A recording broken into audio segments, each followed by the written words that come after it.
Assalamualaikum warahmatullahi wabarakatuh. Salam sejahtera untuk kita semua. Rektor dan Sivitas Akademika Universitas Muhammadiyah Malang, kaum muda Indonesia dan saudara sebangsa dan setanah air. Hari ini 28 Oktober 2022, bangsa Indonesia merayakan Sumpah Pemuda.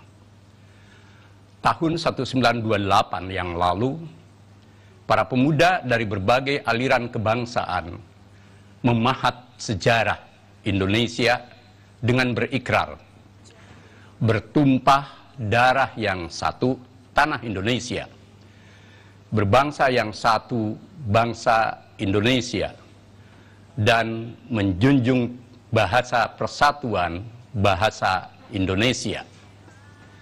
Itulah tonggak sejarah lahirnya Sumpah Pemuda yang terangkai dalam gerakan kebangkitan nasional menuju Indonesia merdeka. Kehendak bersatu menjadi bagian dari bangunan Indonesia sebagai negara bangsa yang termaktub dalam pasal 1 ayat 1 UUD 45 yang menegaskan Indonesia sebagai negara kesatuan. Persatuan Indonesia bahkan terkandung dalam sila ketiga Pancasila sebagai dasar negara. Semua itu menegaskan bahwa persatuan merupakan hal esensial dalam kehidupan bangsa dan negara Indonesia. Sejarawan Anthony Reid menyatakan Indonesia menjadi titik temu persatuan nasional seluruh rakyat Indonesia dari berbagai golongan sebagai era baru yang di era Nusantara berpencar dan menjadi entitas sendiri-sendiri yang tidak mengarah ke persatuan. Artinya, persatuan melekat dengan jati diri dan kesejarahan bangsa Indonesia. Fakta sejarah memang menunjukkan bangsa Indonesia dalam kemajemukan agama, suku, ras, dan golongan berhasil menyatukan hidupnya di dalam Bhinneka Tunggal Ika yang dipahat menjadi semboyan lambang negara Indonesia, Garuda Pancasila. Berbeda-beda tetapi satu, serta satu dalam keberbedaan. Dengan jiwa Bhinneka Tunggal Ika itulah bangsa Indonesia memiliki daya hidup untuk bersatu dalam keragaman, meski prosesnya dijalani dengan syarat suka dan duka. Kini setelah 94 tahun berlalu dari Sumpah Pemuda, apakah jiwa bersatu itu tetap kokoh menjadi tonggak utama bangunan keindonesiaan yang mampu mengeliminasi segala virus perpecahan di tubuh bangsa Indonesia? Para pemuda, elit bangsa, dan seluruh warga bangsa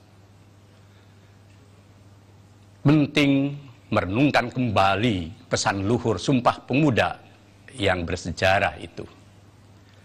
Siapa tahu bangunan persatuan itu terkoyak oleh berbagai benih keretakan, kebencian, intoleransi, egoisme kelompok, dan penyakit-penyakit kronis lainnya.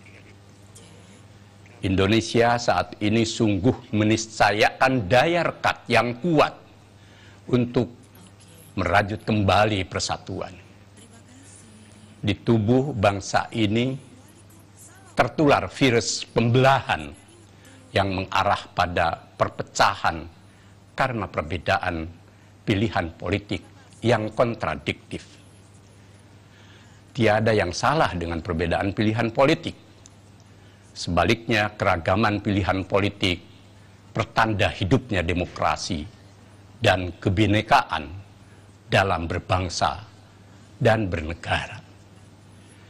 Perbedaan politik menjadi masalah karena disertai sikap zero sum game atau pemutlakan menang kalah dalam berpolitik, sehingga lahir sikap politik yang keras dan ekstrim.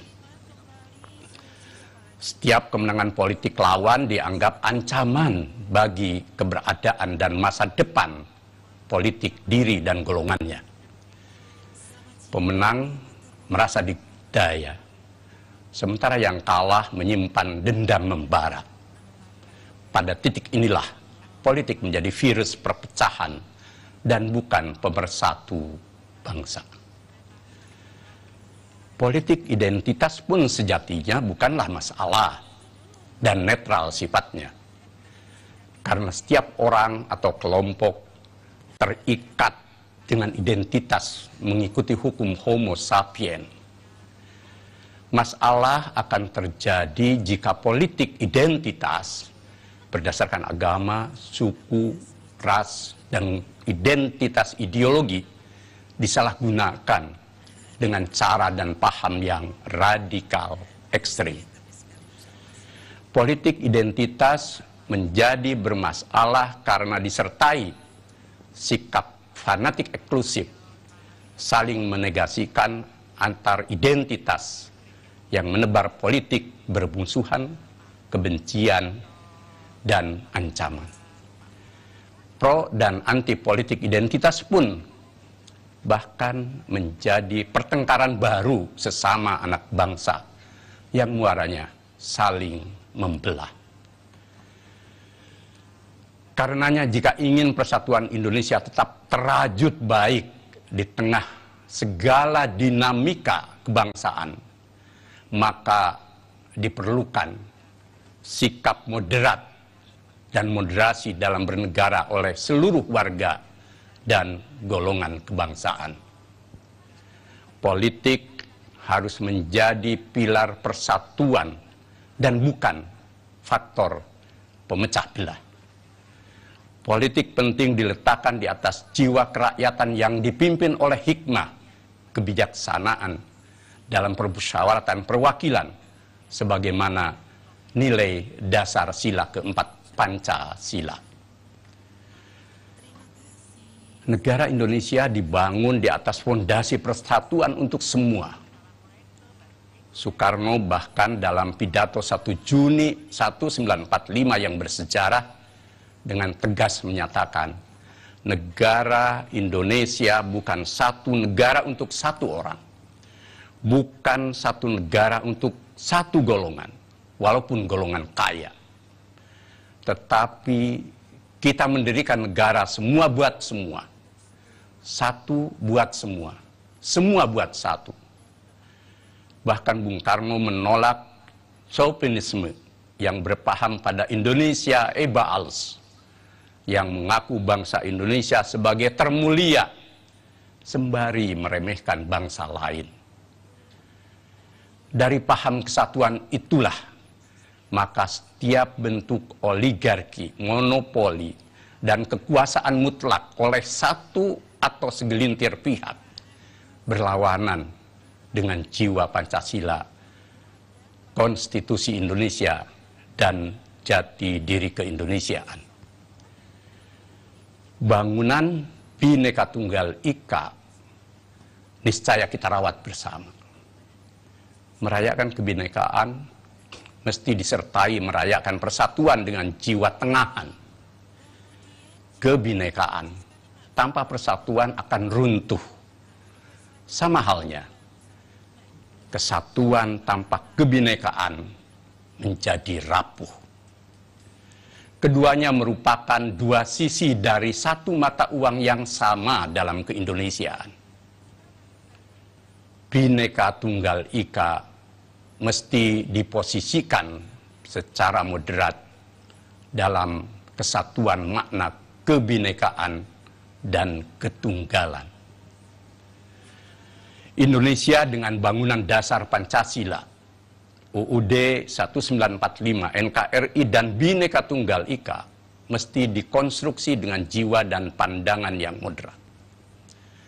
Jauhi pandangan yang radikal ekstrim, yang menempatkan segala idiom keindonesiaan dalam nalar antagonistik yang memecah. Hindari segala bentuk ujaran dan tindakan yang menebar virus perpecahan. Pemilu 2024 harus menjadi komitmen bersama menyatukan bangsa dan mengakhiri pembelahan politik kebangsaan. Energi persatuan penting didorong untuk menjadi alam pikiran kolektif. Generasi muda dan kaum milenial sebagai pewaris Indonesia penting memupuk kesadaran bersama untuk menjadi aktor persatuan dan kemajuan bangsa. Jadikan media sosial dan ruang publik sebagai arena persaudaraan sebangsa. Tumbuhkan pola pikir, sikap, dan tindakan bahwa semua anak bangsa dari latar belakang yang berbeda adalah saudara untuk hidup bersama secara damai, harmoni, toleran, dan berkemajuan. Persatuan mesti dibangun dengan jiwa tulus, non-otentik. Bukan berselimutkan kepentingan-kepentingan sesaat yang semu, agar tidak terjebak pada ilustrasi Tuhan dalam Al-Quran. Tahsabuhum zami'a wa qulubuhum syatta, dzalika bi annahum qaum la yaqilun. Artinya, kamu kira mereka itu bersatu, sedang hati mereka berpecah belah. Yang demikian itu karena sesungguhnya mereka adalah kaum yang tiada berakal. Semua elit dan warga bangsa hadir dengan teladan dan kenegarawanan untuk mewujudkan cita-cita Indonesia yang bersatu, berdaulat, adil, dan makmur milik bersama. Dengan modal persatuan yang kokoh dan autentik, maka Indonesia akan bertumbuh menjadi negara maju dan bangsa berkemajuan. Kemajuan Indonesia adalah tonggak utama untuk hidup setara dan bermartabat sama dengan bangsa-bangsa lain di panggung dunia. Kemajuan hanya dapat diraih dan diwujudkan manakala seluruh institusi negara dan warga negara bersatu. Tiada bangsa yang maju jika rakyat dan elitnya berpecah belah, saling membenci, dan bertengkar atas nama apapun. Apalagi bila terjerumus pada konflik keras, tak berkesudahan. Banyak contoh dalam sejarah suatu bangsa hilang dari pentas dunia karena bangsanya berpecah belah. Persatuan dan kemajuan itu mahal harganya. Persatuan harus menjadi gerakan dan budaya kolektif seluruh komponen bangsa. Ruang publik Indonesia mesti dipenuhi suara-suara emas yang menggelorakan persatuan. Jangan biarkan para pembikin kegaduhan dan perpecahan menguasai jagat Nusantara agar Indonesia tetap utuh dan maju. Kemajuan yang diperoleh akan sirna karena Indonesia berpecah belah. Kata pepatah, bersatu kita teguh, bercerai kita runtuh. Kita optimis, masih besar potensi Indonesia untuk bersatu ketimbang virus perpecahan. Karena di tubuh bangsa ini masih hidup akal sehat, moral, dan kesadaran kolektif untuk bersatu. Tumbuhkan keteladanan dan kenegarawanan pada setiap elit dan warga bangsa untuk menempatkan kepentingan Indonesia di atas legasi diri, kroni, dinasti, golongan, dan kehendak sendiri. Jadikan Pancasila dan kebudayaan luhur bangsa serta agama sebagai basis nilai utama dalam merajut persatuan menuju Indonesia berkemajuan. Semoga Allah Subhanahu wa ta'ala merahmati bangsa Indonesia. Wassalamualaikum warahmatullahi wabarakatuh.